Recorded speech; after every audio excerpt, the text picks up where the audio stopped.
Growth is not dead.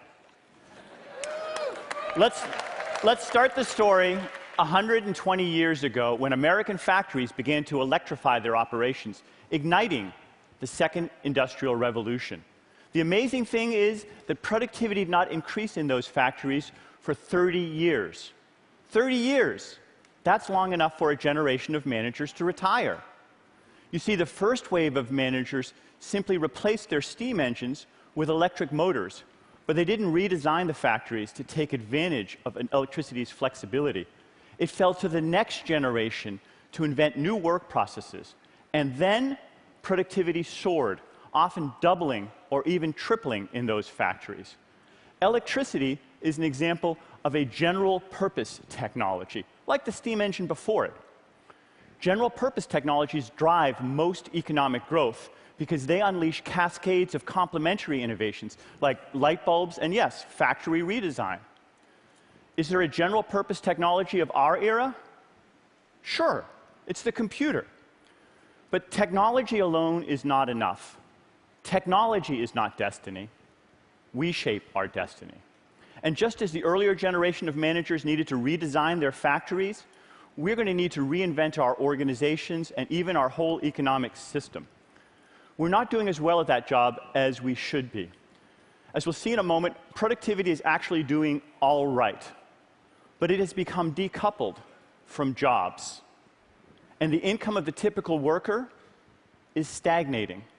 These troubles are sometimes misdiagnosed as the end of innovation, but they are actually the growing pains of what Andrew McAfee and I call the new machine age. Let's look at some data. So here's GDP per person in America. There's some bumps along the way, but the big story is you could practically fit a ruler to it. This is a log scale, so it looks like steady growth is actually an acceleration in real terms. And here's productivity. You can see a little bit of a slowdown there in the mid-70s, but it matches up pretty well with the second industrial revolution when factories were learning how to electrify their operations. After a lag, productivity accelerated again. So maybe history doesn't repeat itself, but sometimes it rhymes. Today, productivity is at an all-time high, and despite the Great Recession, it grew faster in the 2000s than it did in the 1990s, the roaring 1990s, and that was faster than the 70s or 80s. It's growing faster than it did during the second industrial revolution. And that's just the United States. The global news is even better. Worldwide incomes have grown at a faster rate in the past decade than ever in history.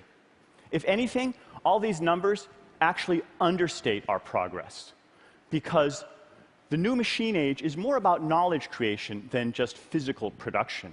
It's mind, not matter, brain, not brawn, ideas, not things. That creates a problem for standard metrics, because we're getting more and more stuff for free, like Wikipedia, Google, Skype, and if they post on the web, even this TED Talk. Now, getting stuff for free is a good thing, right? Sure, of course it is. But that's not how economists measure GDP.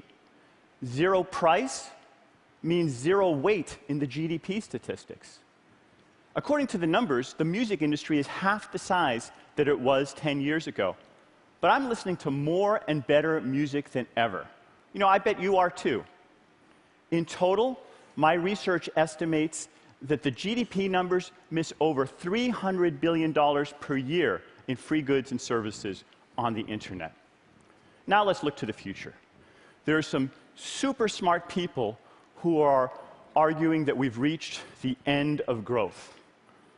But to understand the future of growth, we need to make predictions about the underlying drivers of growth. I'm optimistic because the new machine age is digital, exponential, and combinatorial. When goods are digital, they can be replicated with perfect quality at nearly zero cost, and they can be delivered almost instantaneously. Welcome to the economics of abundance.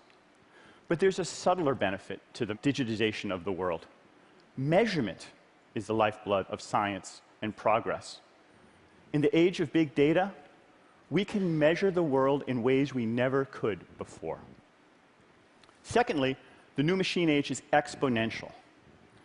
Computers get better faster than anything else ever. A child's PlayStation today is more powerful than a military supercomputer from 1996. But our brains are wired for a linear world. As a result, exponential trends take us by surprise. I used to teach my students that there are some things, computers just aren't good at, like driving a car through traffic. That's right. Here's Andy and me grinning like madmen because we just rode down Route 101 in, yes, a driverless car. Thirdly, the new machine age is combinatorial. The stagnationist view is that ideas get used up, like low-hanging fruit. But the reality is that each innovation creates building blocks for even more innovations. Here's an example. In just a matter of a few weeks, an undergraduate student of mine built an app that ultimately reached 1.3 million users. He was able to do that so easily because he built it on top of Facebook. And Facebook was built on top of the web, and that was built on top of the internet, and so on and so forth. Now, individually, digital, exponential, and combinatorial would each be game changers. Put them together, and we're seeing a wave of astonishing breakthroughs, like robots that do factory work, or run as fast as a cheetah, or leap tall buildings in a single bound. Robots are even revolutionizing cat transportation. But perhaps the most important invention is machine learning. Consider one project, IBM's Watson. These little dots here, those are all the champions on the quiz show Jeopardy! At first, Watson wasn't very good, but it improved at a rate faster than any human could. And shortly after Dave Ferrucci showed this chart to my class at MIT, Watson beat the world Jeopardy! Champion. At age 7, Watson is still kind of in its childhood. Recently, its teachers let it surf the internet unsupervised. The next day, it started answering questions with profanities. Damn. But Watson is growing up fast. It's being tested for jobs in call centers, and it's getting them. It's applying for legal, banking, and medical jobs, and getting some of them. Isn't it ironic that at the very moment we are building intelligent machines, perhaps the most important invention in human history, some people are arguing that innovation is stagnating? Like the first two industrial revolutions, the full implications of the new machine age are going to take at least a century to fully play out. But they are staggering. So, does that mean we have nothing to worry about? No. Technology is not destiny. Productivity is at an all-time high, but fewer people now have jobs. We have created more wealth in the past decade than ever, but for a majority of Americans, their income has fallen. This is the great decoupling of productivity from employment, of wealth from work. It's not surprising that millions of people have become disillusioned by the great decoupling. But like too many others, they misunderstand its basic causes. Technology is racing ahead, but it's leaving more and more people behind. Today, we can take a routine job, codify it in a set of machine-readable instructions, and then replicate it 1,000,000 times. I recently overheard a conversation that epitomizes these new economics. This guy says, "Nah, I don't use H&R Block anymore. TurboTax does everything that my tax preparer did, but it's faster, cheaper, and more accurate." How can a skilled worker compete with a $39 piece of software? She can't.